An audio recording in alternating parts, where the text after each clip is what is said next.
Здраво еконаучници и добре дојдовте во нашата екоучилница. Денеска ќе се запознаеме со експериментот загадување на реките, езерата, морињата. Овој експеримент можете да го направите во вашите училници за анимални дома.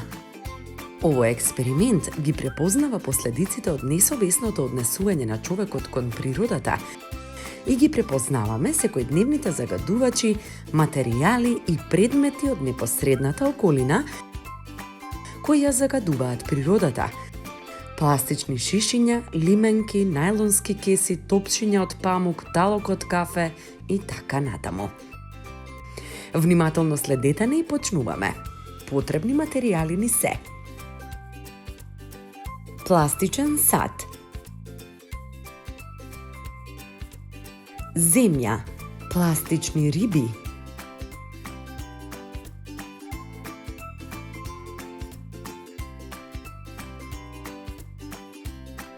сад со вода,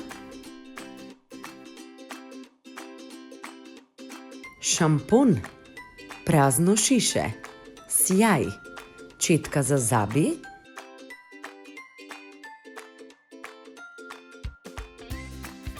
памук, прехрамбена боја, стиропор, целофан и хумус.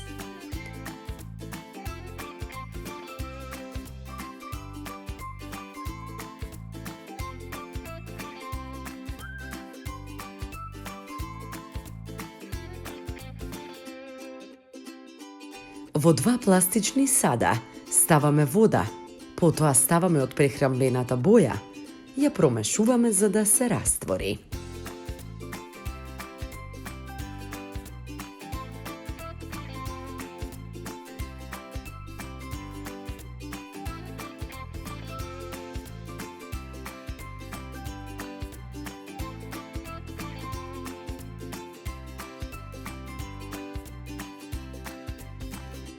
Потоа ставаме од земјата исто во двата сада.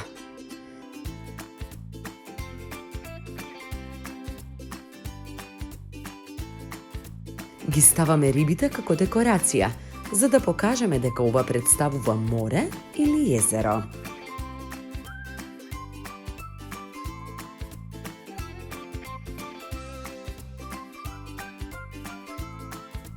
Сронуваме стиропор и ставаме сјај и шампон во водата.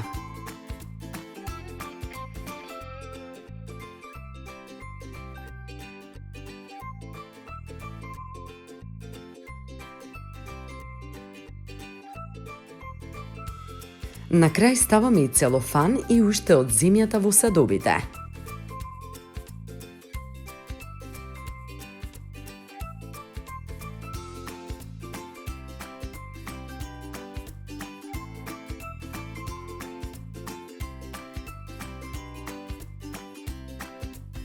Со помош на четката за заби ги чистиме рибите и ги вадиме од водата.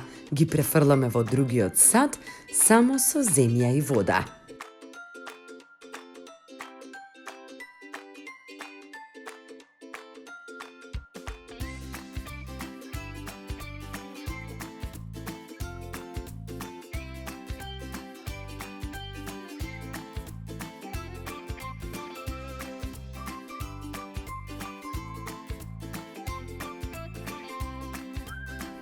Можеме да забележиме дека рибите имаат многу гнасоти кога ги вадиме од садот со загадувачи.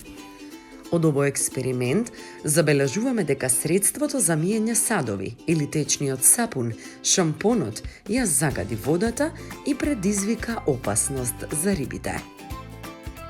Исто така, заклучуваме дека човекот е најголемиот загадувач. Најдобро е секој од нас да води грижа за природата, да не се загадува водата со фрлање на разни отпадоци, бидејќи само на тој начин можеме да ги заштитиме животните и растенијата кои што живеат во водата.